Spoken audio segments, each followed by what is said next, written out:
Hey y'all, it's Michael from the editing future. When I originally did this tag, I found that there were two parts to this for some odd reason.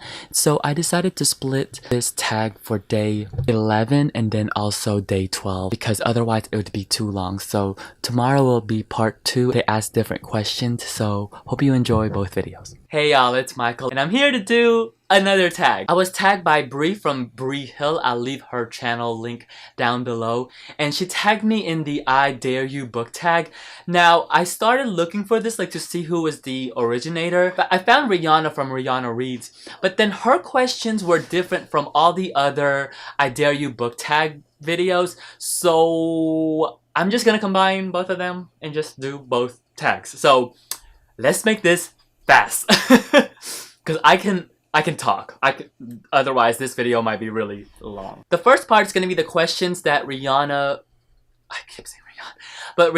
from Rihanna Reads made, and then the other questions will be the one that I saw from everybody else. Book tag, I've been seeing this book tag go around a lot, so yeah, let's get started. The first question is, dare you to jump backwards. Name a book you went into blindly and it let you down. Now, a lot of these, let me preface this. I went to my Goodreads and I just changed the star rating, filter all the books that I rated, and there were some books that had 1 star. And one of the first stories that I was like, oh yeah, I really didn't like this, was Lucky Us by Amy Bloom. I couldn't. It was just, I didn't know what it was about going into it. I think it was just, I knew it was something about a girl, and then I was just, not good. Would not recommend. Number 2, One Drink Too Many. Name a book that gave you a hangover. I don't drink, but I don't know. For this, I couldn't decide on a book because I don't tend to feel like a book hangover a lot. Usually, because what I do is if I ever do feel sluggish, kind of, you know what? For this answer, I'm just gonna pick any big book. Any big book that I gave 4 or 5 stars out of any book. So there's that. Number 3, Spin the Bottle. Name a book with a terrible romance or romance scene. For this, I'm going to pick Grey by E.L. James. Just not good. Okay, number 4, Mooning. Name a book that was too descriptive. For this, I put because I really don't know. I mean, I like books. I like descriptive books. For this, I couldn't think of anything right off the top of my head, so I just skip it. Skip! Number 5, Scream and Run. Name a book that wasn't descriptive enough or left you confused. Woo! Okay. For this, I am going to pick What I Saw and How I Lied by Judy Blundell. This left me confused because I really don't understand how this won the National Book Award. After I finished listening to it, I was just like, so how did this book get this accolade? Because, yeah. Number 6, Staring Contest. Name a book you thought was going to take forever but was over in the blink of an eye. And I'm going to recommend this book because it seems huge, but it goes by super fast. It's The Warmth of Other Suns, The Epic Story of America's Great Migration by Isabel Wickerson. I recommend this book all the time. If you've been following this channel, I talk a lot about this book.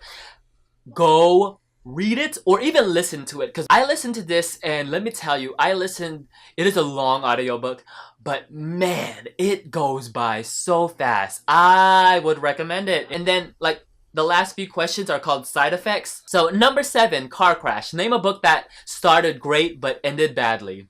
And for this, I picked The Fireman by Joe Hill. This book starts off with an incredible premise. It's so cool, the beginning, and then I was just like, this should have just been a short story, because it drags, man. It drags. But it has a really cool premise. People getting this disease where you get these dragons, they call it dragon scales. It's you have this mark that you have it, and then all of a sudden you burst into flames and you're just like, cool. But it's too long. Amnesia. Name a book that was forgettable or you forgot you read. I don't forget that I read it, but it is really forgettable, and that is Cover Your Eyes by Adele Guerra. Just don't read it. Just just avoid it at all costs. Number 9, Broken Limb. Name a book that shattered you. For me, like, shattered meant like broke me down. And for this, I'm going to pick A Dog's Purpose by Cameron W. Bruce. This book. This is one of the first audiobooks that I've ever was like, wow. It got a tear out of me for this one. Now I haven't seen the book. I haven't seen the movie, but the book. That audiobook is so. It's just. I'm not gonna lie. The ending to that is how. Like, this might sound really morbid, but the ending to that is how I kind of. What happened in my life. Just this moment of just serene almost with me and Bullet. That's how I want. Like, the satisfaction of this calmness, this serene, this, like, epiphany of just, like, man, I lived a good life. Like, that's just, for me, that really touched me. That ending just really touched me. And I mean, it's obvious what happens at the end, but it's so touching.